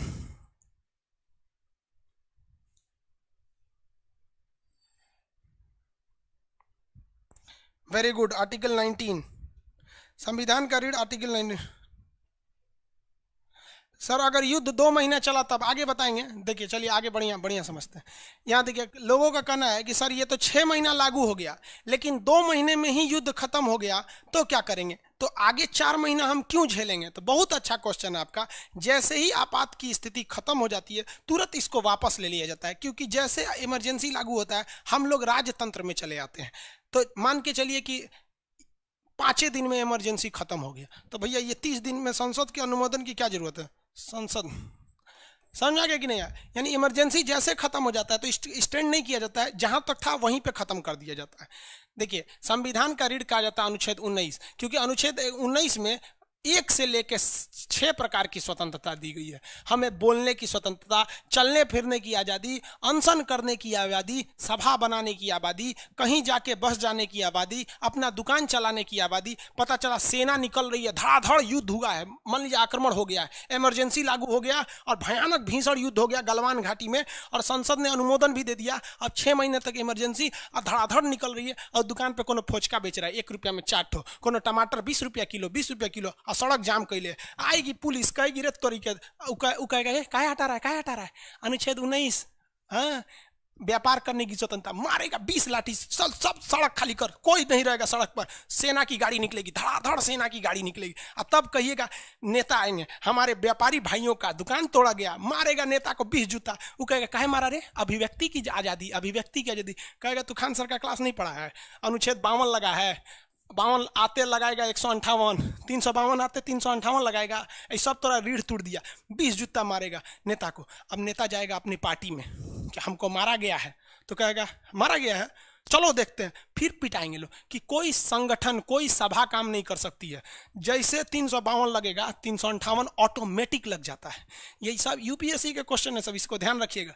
और जिनको ग्रुप डी खलासी चपरासी की तैयारी करनी है उनके लिए तो इतना ही बहुत है। राष्ट्रीय आपात 352, राजकीय आपात 356, वित्तीय आपात 360, बस ग्रुप डी खलासी चपरासी वालों के लिए इतना बहुत है। अब देखो ये लग गया ना, यहाँ पर सोचिए कितना खतरनाक होता है। अभी तो टेलर है भाई, अभी ये टेलर है। अभी देखिए अभी और क्या होता है। अब ये आता है 359। ये 359 कहता है कि देखिए अनुच्छेद 20 और अनुच्छेद 21 इसको छोड़ दीजिए, इसको छोड़कर शेष जितने भी अनुच्छेद हैं, शेष अधिकार जितने भी आपके मूल अधिकार है, इसको छोड़कर रिमेनिंग, इसको छोड़कर राष्ट्रपति चाहे, राष्ट्रपति अगर चाहे तो उसे भी हटा सकता है, राष्ट्रपति अगर चाहे तो उसे भी हटा सकता है। दोनों में अंतर बाबू बहुत गहराई से समझिएगा। जो इसको समझ गया समझ जाइए, आपके लिए स्टेट पीसीएस का कोई एग्जाम नहीं छूटने वाला है। देखिए अनुच्छेद 1358 ये आपको कोई ऑप्शन नहीं देता है कि आप चाहेंगे कि नहीं चाहेंगे, भाड़ में जाओ साले, तुमको कोई मतलब नहीं है। तुमने यहां लगाया है 352 352, तो ये ऑटोमेटिक आएगा और बिना पूछे धड़ाक से उड़ा देगा, संविधान का रीढ़ तोड़ देगा, संविधान टेढ़ हो गया। अब हमको कुछ करने की आज़ादी नहीं है। टीवी पर आपको वही दिखाया जाएगा जो सरकार चाहेगी, मीडिया ठप चुप, सरकार कहेगी न्यूज चलेगा तो चलेगा, नहीं चलेगा तो नहीं चलेगा। फिर मत कहिएगा खान सर पढ़ाए थे अनुच्छेद 19 का, कहो हमें बोलने की आज़ादी है। आप घूमिए फिरिएगा कि नहीं, स्कूल चलेगा कि नहीं, आपका बिजनेस चलेगा नहीं, कुछ नहीं। देश पर आक्रमण हुआ है, पहले इसको देखने दो। समझ आ गया कि नहीं आ गया? ये आपको चाहे और ना चाहे की अनुमति नहीं देता है, आते लेके खत्म कर देता है। लेकिन ये उससे खतरनाक है, उसका एरिया बहुत बड़ा है, लेकिन ये ऑप्शन देता है, कहता है राष्ट्रपति जी आपका मन है तो आप जो है जितने अधिकार हैं, अनुच्छेद 12 से 35 के बीच में जितने अधिकार हैं, आप चाहें तो उसे खत्म कर सकते हैं। चाहें तो क्या कर सकते हैं? खत्म कर सकते हैं। जैसे मान लीजिए कि सेना जा रही है कश्मीर में, हाँ, यहाँ कोई दुर्गा पूजा का पंडाल लगा के बैठा है, बड़का रावण दहन के लिए अनशन निकाला है, उधर कोई गणपति बप्पा मोरिया कह रहा है, कश्मीर में कोई सड़के पे नमाज पढ़ रहा है, कहेगा ए बबुआ सड़क पे नमाज पढ़ रहे हैं तो आप तनी पॉलिटी पढ़ के आइए खान सर से बढ़िया से। काहे के लिए हम जो सड़क पे नमाज पढ़ रहे हैं ये हमारी 19 में थोड़ी दी गई है। ये आज़ादी, सड़क पे नमाज पढ़ने की जो आज़ादी है वो 19 में थोड़ी है। सड़क पर नमाज पढ़ने की आज़ादी तो अनुच्छेद 25 में है, पंडाल निकालने की आज़ादी 25 की है, गणपति बप्पा मोरिया वो तो 25-26 में दिया गया है। और ये 58 कहता है खाली 19 खत्म होगा, यानी धार्मिक स्वतंत्रता बची रहेगी। यानी कश्मीर में मार हो गया, सेना जा रही है तो सड़के पे नमाज पढ़ने लगो, अल्लाह अकबर, ले बवाल हो गया, सेना कैसे जाएगी? और सेना धार्मिक स्वतंत्रता की बात है। तो यहाँ काम आता है 359। 359 कहता है कि राष्ट्रपति के पास इतना अधिकार है कि राष्ट्रपति केवल 20 और 21 में छेड़छाड़ नहीं करेगा। 20 मतलब सजा दीजिए तो कानूनी के हिसाब से सजा नहीं दीजिए, इन्हें कि इमरजेंसी लगा है, कोनो किसी को एक झापड़ मार दिया तो उसको फांसी दे दीजिए, ऐसा नहीं है। और 21 मतलब किसी की जबरदस्ती जान नहीं ले सकते। तो इसको छोड़कर राष्ट्रपति को जो उचित लगे उसे हटा सकता है। तो राष्ट्रपति कहेगा श्रीनगर में नमाज पढ़ रहा है लोग सड़क पर, हटा दो, अनुच्छेद 25 भी हटा दो, अनुच्छेद 25 भी हटा दो और 26 भी हटा दो, दोनों हटा दो, सस्पेंड कर दो इसको। ये कंप्लीट नहीं हटाया जाता है, ये तब तक ही हटेगा जब तक इमरजेंसी लगा, हटा दो। अब मार लाठी धाए धाए मस्जिद में घुसा देगा, चल यहाँ पे इमरजेंसी लगल है तोरा, यहाँ पे धार्मिक स्वतंत्रता है, खान सर से पॉलिटी पढ़ के आओ। समझ में आ रहा है कि नहीं? तो देखो आर्टिकल अगर 358 देखिएगा तो इसका दायरा बहुत बड़ा नहीं है, लेकिन ससुरा एकदम स्टिक लागू कराता है।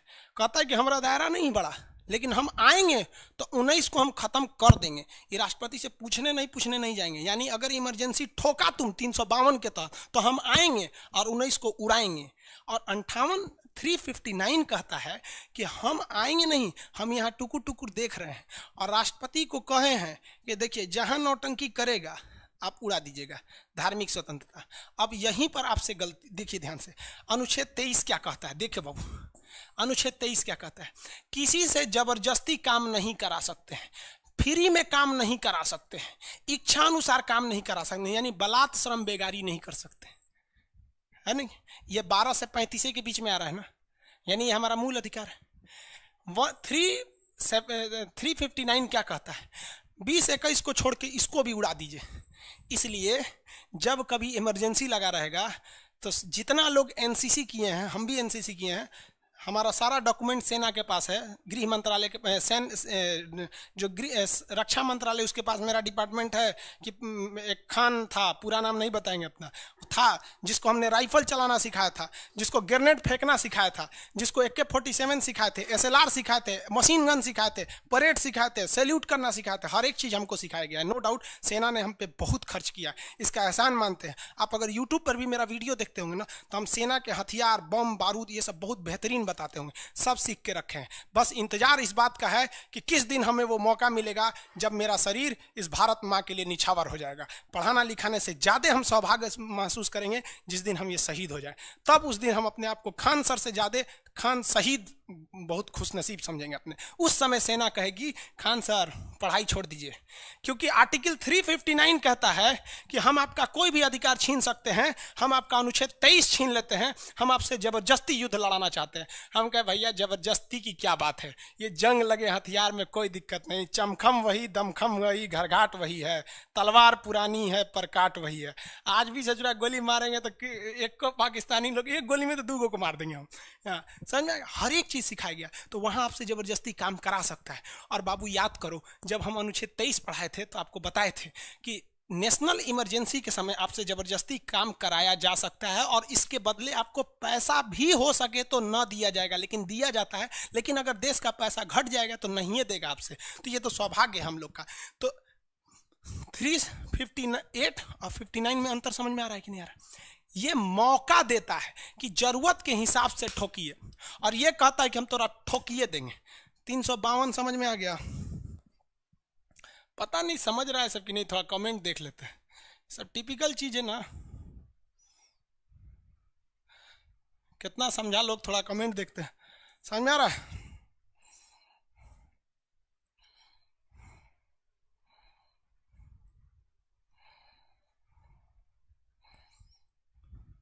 हाथरस पे आपात नहीं है, ये योगी सरकार की मन बढ़ई है। हाथरस में जो हुआ है वो मन बढ़ई है। सीधे मन बढ़ई ये है कि देखो कोई इमरजेंसी लागू नहीं है, फिर भी हम राहुल गांधी को लतिया दिए। तो जब हम राहुल गांधी को लतिया सकते हैं तो खान सर और आम आदमी की हिम्मत नहीं होगी कि हाथरस में कहें कि एक दलित की हत्या की गई। ये कुछ नहीं है, ये गुंडई है। सरकार जिसके पास रहती है गुंडई थोड़ा सा कर लेता है, सीधी सी बात। हम इसे यूट्यूब पे नहीं बोल सकते क्योंकि सरकार हमारे पीछे पड़ जाएगी।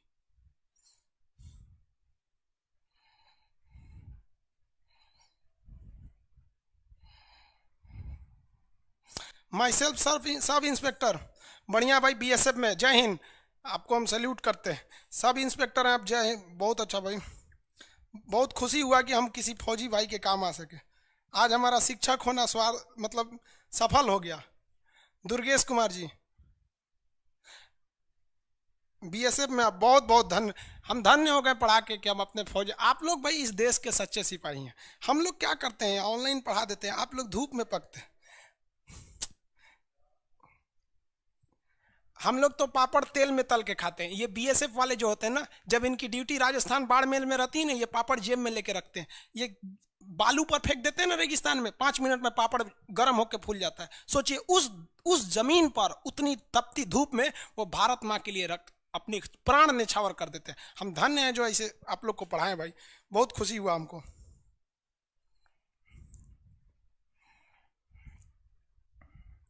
वो 30 दिन जुड़ेगा या उसके बाद का रहेगा? बाबू ये 30 दिन नहीं जुड़ेगा। देखिए ये 6 महीने में ये 30 दिन नहीं जुड़ता है।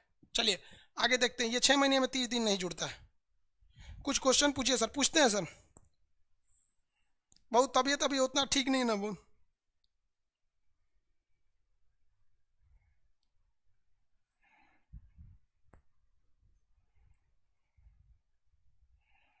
PDF में थोड़ा गड़बड़ी आ गया है सर। MP के पर्सनल राइट रहेंगे, किसी का कोई पर्सनल राइट नहीं रहेगा, सब लतिया दिया जाएगा। MP का अलग से आएंगे क्या यहाँ पे? सबको लतिया दिया जाएगा। सर आप बहुत मेहनत से पढ़ाते हैं भाई, दुनिया का हर एक काम मेहनत से होता है, आप भी तो मेहनत से ही पढ़ रहे हैं। हाँ, जो मेहनत से करेगा वो आगे आएगा। सेना मेहनत से लड़ती है तो उसको परमवीर चक्र दिया जाता है, हर चीज दिया जाता है। दुनिया में कोई भी काम दिल से और मेहनत से कीजिए, वरना करबे मत कीजिए, कोई काम का नहीं होगा। आई होप आप 59 50 ये सब समझ गए होंगे। अब थोड़ा समझते हैं कि ये तो केंद्र सरकार लगाई, इसके अलावा और भी कुछ कुछ होता है। जितनी भी राज्य सरकारें होती हैं, स्टेट गवर्नमेंट, राज्य सरकार, इसको खत्म कर दिया जाता है। जैसे नेशनल इमरजेंसी लगेगा ना, नीतीश कुमार, योगी आदित्यनाथ, ये लोग कुछ नहीं कर सकते हैं। राज्य का जितना भी बजट होता है ना, बजट, वो रोक दिया जाता है, आपको पैसा नहीं दिया जाएगा। बल्कि आपके कानून, राज्य सूची यानी स्टेट लिस्ट, वैसी चीजों को कहते हैं राज्य सूची जिसमें कानून बनाने का अधिकार केवल राज्य सरकार को है। जैसे पुलिस की सैलरी क्या रहेगी, कि स्कूल में क्या पढ़ाया जाएगा, कुछ ऐसी चीजें जो केवल राज्य सरकार को होती है, ये भी छीन लेगा नेशनल इमरजेंसी में। नेशनल इमरजेंसी में राज्य सरकार कुछ नहीं कर सकती है। राज्य को बजट देंगे चाहे नहीं देंगे, ये हम डिसाइड करेंगे। राज्य का जो कानून बनाने का अधिकार संविधान ने राज्य को दिया था, वो भी छीन लेंगे। पहले देश, यानी आप देख सकते हैं कि संविधान बनाने वालों की मानसिकता क्या थी, कि हमारे लिए कोई व्यक्ति, कोई नेता, कोई राज्य या स्टेट गवर्नमेंट मायने नहीं रखती, हमारे लिए सबसे ज्यादा मायने रखता है नेशनल सिक्योरिटी। देश सुरक्षित रहेगा, हम सुरक्षित रहेंगे। भाड़ में गया आपका पर्सनल अधिकार, आप एमपी हैं, विधायक हैं, मुख्यमंत्री हैं या आम नागरिक हैं, सब कुछ छीन लेंगे हम आपका। यहाँ राज्य सरकार से छीन लिया गया तो आप किस डेक्ची के मसाला है। राज्य सरकार को कुछ भी करना होगा, राज्यपाल परमिशन देंगे तब कर सकते हैं। भले सफाई उफाई वाला काम करते रहिए, लेकिन अगर चाहेगी सरकार तो राज्य सरकार भी कानून बना सकती है। मतलब केंद्र सरकार भी राज्य के लिए कानून बना सकती है। समझ में आ रहा है कि नहीं आप लोग को? ये नेशनल इमरजेंसी 352 समझ में आया? क्वेश्चन पूछे कुछ? बैटरी थोड़ा चेंज कर लेते हैं वरना दिक्कत हो जाएगा।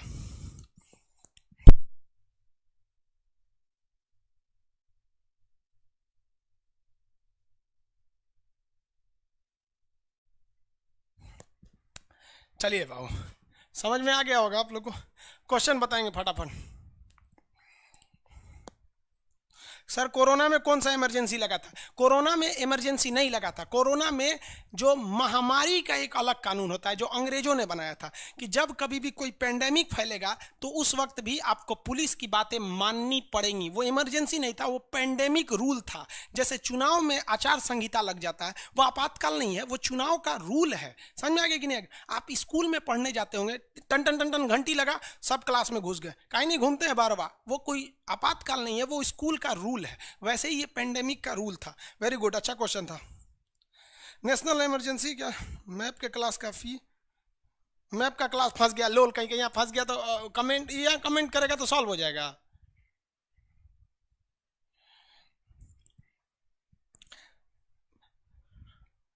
सर 25 अनुच्छेद 25-26 कोरोना टाइम में लगा था।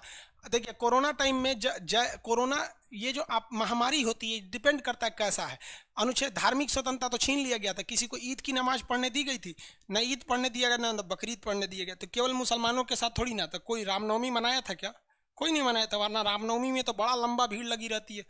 हनुमान मंदिर के आगे पटना में न 4 किलोमीटर लंबा लाइन लगता है। क्या लगा लिए थे इस बार? नहीं लगाए थे। तो हमेशा अपनी ओर से नहीं सोचिए ऐसा। ये आप लोग स्टूडेंट हो कि ये भावना क्यों आती है कि वो मस्जिद में नमाज पढ़ रहा था, ये पंडाल लगा रहा था? अरे यार पढ़े लिखे हो, किसी के और मत फेवर करो। जब कभी भी मुसलमान की बात आए ना, तो ये मत सोचिए आप मुसलमान है तो ये मत सोचिए मुसलमान बन के सोचेंगे, फिर तो फैसला ही आ चुका। और हिंदू की बात आएगी तो हिंदू बन के सोचेंगे तो फिर फैसला आ चुका। फिर आपको सड़क, अगर मुसलमान बन के सोचेंगे तो सड़क पर नमाज पढ़ना आपको ठीक लगेगा, और हिंदू बन के सोचेंगे तो सड़क पर पंडाल लगाना भी ठीक है। भाई दोनों चीज़ें एक धार्मिक चीज़ें हैं और दोनों परमानेंट नहीं होती है। वो आधा घंटा में नमाज पढ़ के उठ जाएगा, ये विजयदशमी के बाद विसर्जन करके सब कुछ सड़क वैसे ही कर देगा। नॉर्मल रहिए। हाँ? कोई भी चीज़ तभी लागू होती है ना। 35A बाबू, जब 370 पढ़ाएंगे तब 35A पढ़ाएंगे। इससे पहले भी बोले थे। हेल्थ इमरजेंसी क्या होता है? वही बाबू जो कोरोना को लेकर था। सर आप अपना पूरा नाम क्यों बताते हैं? नहीं बताएंगे बाबू आपको। हमारी जिससे हमारा इंगेजमेंट हुआ वो नहीं पता मेरा पूरा नाम। सर हम एक फौजी हैं दिनेश हम। अरे भाई आप हमको क्या लिए दिल से सैल्यूट करते हैं? शर्मिंदा काहे करते हैं? हम लोग क्यों हैं? क्योंकि आप हैं। एक फौजियों ने कहा था, बोला जाता है ना, एक क्या बोले फौजियों के लिए, वो फौजी क्या कहते हैं? I give our today for your tomorrow. हम अपना आज का दिन निछावर करते हैं ताकि आपका कल का दिन खुश हो सके। तो आप लोग हम लोग को क्या लिए भाई सैल्यूट करते हैं? शर्मिंदा नहीं कीजिए इतना। हमको पहले पता रहता तो हम आपसे वो भी नहीं लेते। आप अपना व्हाट्सअप कर दीजिए, हम रिफंड कर देंगे आपका फीस भैया। हम फौजियों से लेकर पाप के भागी नहीं होंगे। आगे देखते हैं। हाँ, साइन होना ज़रूरी है। एक लड़की ना एक फौजी से कही थी कि हम तुमसे दिल लगाना चाहते हैं। फौजी ने कहा ना कि हम फौजियों से दिल लगाना अच्छा बात नहीं है, क्योंकि हमारे जनाजे अक्सर जवानी में उठते हैं। समझे? लड़की सब क्या समझेंगी सब। आगे देखिए, अब क्वेश्चन बताते हैं। राष्ट्रपति से जो सलाह लिया जाता है, यहाँ देखिए, अब आप लोग का जितना डाउट है उसको क्लियर कर देते हैं। ये जो सलाह दिया जाएगा ना, ये ओरल सलाह नहीं दे सकते हैं। जब भी ये सलाह दिया जाएगा तो लिखित सलाह दिया जाएगा। मंत्रिमंडल जो सलाह देगी वो कैसे देगी? लिखित देगी, ओरल सलाह नहीं दे सकती है। पहला चीज, ये जब लागू किया जाता है, राष्ट्रपति इसे लागू करते हैं, तो मूल अधिकार हमेशा के लिए खत्म नहीं होता है, एबोलिश नहीं होता है, सस्पेंड हो जाता है। कब तक के लिए? जब तक के लिए मूल अधिकार रहता है। अनुमोदन संसद का 30 दिन के अंदर हो जाना चाहिए। इसके अंदर नहीं होगा तो आपातकाल अपने से खत्म हो जाएगा। आपातकाल एक बार लागू होने के बाद 6 महीने रहता है। 6 महीने के पहले भी अगर स्थिति सामान्य हो गई तो इसे हटा लिया जाता है। इसे 6 महीने का अनुमोदन करके 3 अनंत काल तक ले जाया जा सकता है। अब तक 3 बार आपातकाल को लगाया गया है। कब? एक बार चाइना ने हमला किया था 1962 में, एक बार बांग्लादेश से आक्रमण हुआ था 1971 में, और एक बार इंदिरा गांधी अपना चुनाव जीतने के लिए लगा दी थी 1975 में। कही थी कि देश के अंदर शांति नहीं है, और चुनाव जीतने के लिए लगा दी, क्योंकि इसमें जानती हैं कि जैसे आपातकाल लगाएंगे आपको चुनाव प्रचार की अभिव्यक्ति की स्वतंत्रता अपने ही से खत्म हो जाएगी यहाँ पर। तो ये हो गया आपका इमरजेंसी। इसमें एक और चीज़ है, एक बार बात मान के चलिए, मोदी जी हैं, इनका कार्यकाल कब खत्म होने वाला है आप बताइए? 2025 में, 24 में खत्म हो जाएगा। तो पीएम मोदी जो हैं, पीएम मोदी या कोई भी पीएम हो, अभी मोदी हैं तो मोदी को समझाते हैं, 2019 में ये बने थे। 2019 कैसे लिखाएगा जी? ऐसे 2019 में कब तक जाएंगे? 2024 तक जाएंगे, 2024 तक। एक बात बताइए भाई, मान लीजिए कि युद्ध हो गया 2023 में, 2023 में युद्ध हो गया और युद्ध चल गया 1.5 साल। युद्ध कितना साल चल गया? 1.5 साल। तो भैया इनका 1 साल में तो कार्यकाल ही खत्म हो जाएगा। 2024 में इनका कार्यकाल क्या हो जाएगा? खत्म हो जाएगा। तो ये युद्ध लड़ेंगे कि चुनाव कराएंगे? अब बताओ, युद्ध लड़ेंगे कि चुनाव कराएंगे? आपके पास 2 कंडीशन है, आप या तो युद्ध करिए या तो चुनाव करिए। या तो आप कह सकते हैं कि मोदी जी का जो कार्यकाल है, जो टाइम पीरियड है कार्यकाल, ये कार्यकाल जो 5 साल में खत्म होने वाला है, इसको 6 साल कर देंगे। आप बताइए इसमें से कौन सा सही है? कौन सा सही होना चाहिए?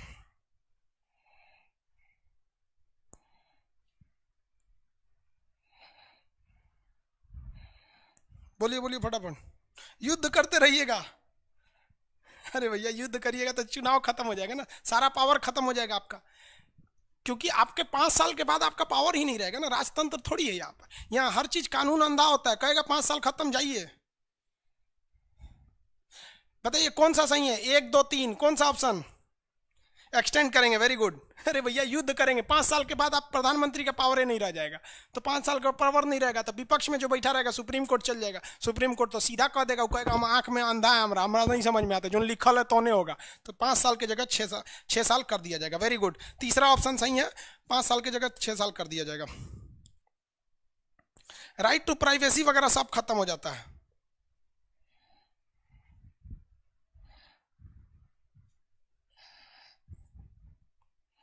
आगे बढ़े, अगला देखते हैं बाबू। अब फंस जाएगा आप लोग का क्लास वहाँ पे, बैकएंड सर्वर पे लोड ज़्यादा पड़ गया बाबू। एक्चुअली थोड़ा सा बैकएंड सर्वर पे लोड पड़ा, अगर क्लास फंसेगा तो आप घबराएंगे नहीं, वहाँ पे हो सकता है फंस जाए। आगे आज के लिए रहने देते हैं, वरना बैकएंड सर्वर बैठ जाएगा, क्रैश हो जाएगा। आगे देखिए बाबू, यहाँ से हम आपको क्या बताए थे, आपात कितने टाइप का होता है? 3 टाइप का, 3 टाइप का आपात होता है। तो ऊपर लिखे ही थे, नीचे ले आ देते हैं। 2-4 चीज़ें और याद रखिए इसमें।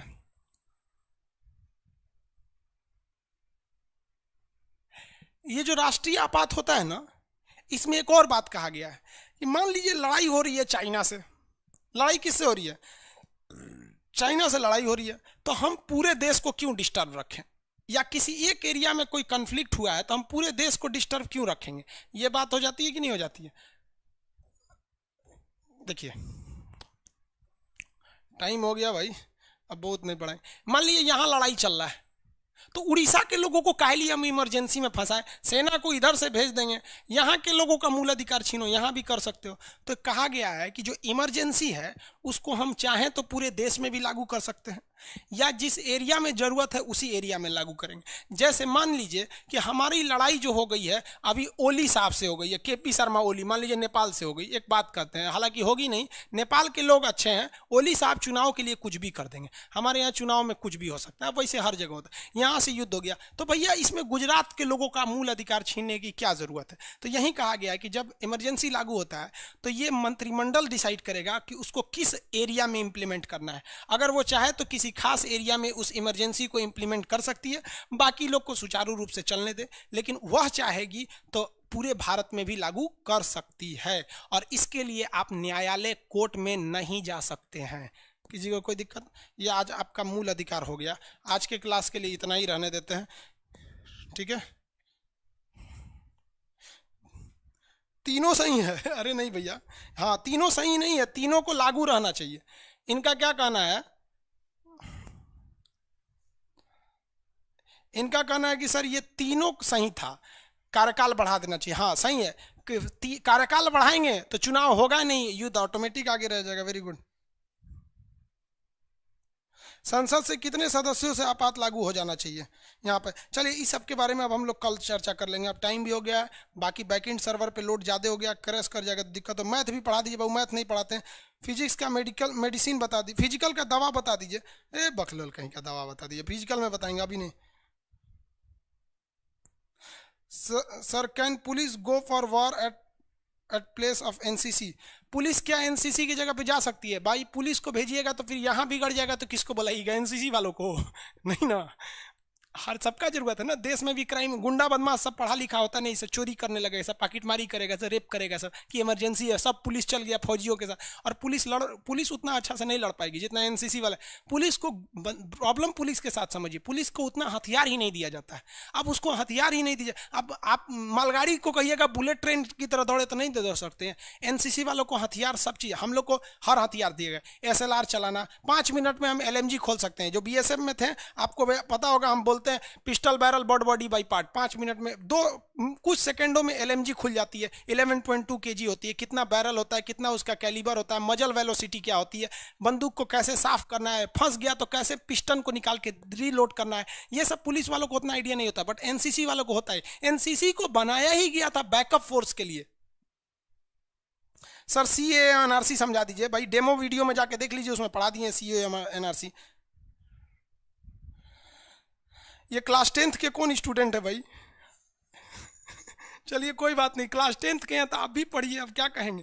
लेकिन हाँ ये है कि आपके ऊपर का चीज़ है। कारगिल युद्ध कैसे हुआ था इसका वीडियो बना चुके हैं, आप जाके देख सकते हैं। I am student of class 10th। Very good बाबू, आप कम से कम इतना पहले तो सजग हो गए, वरना 10th क्लास में तो लड़का सब लड़कियों को लाइनें मारने में बिजी रहता है सर। आगे देखते, चलिए आज के क्लास के लिए इतना ही रहने देते हैं। नेक्स्ट क्लास हम मिलेंगे मंडे को। सैटरडे संडे थोड़ा रेस्ट कर लेंगे, जो आपके PDF का प्रॉब्लम है उसे सॉल्व कर देंगे, ऐप में कोई जो कुछ प्रॉब्लम आ गए हैं उसे भी देख लेंगे। आई होप आप इसे समझते होंगे। मिलेंगे नेक्स्ट क्लास में। आप सब लोग के लिए विदा लेते हैं, फौजी भाई लोग को।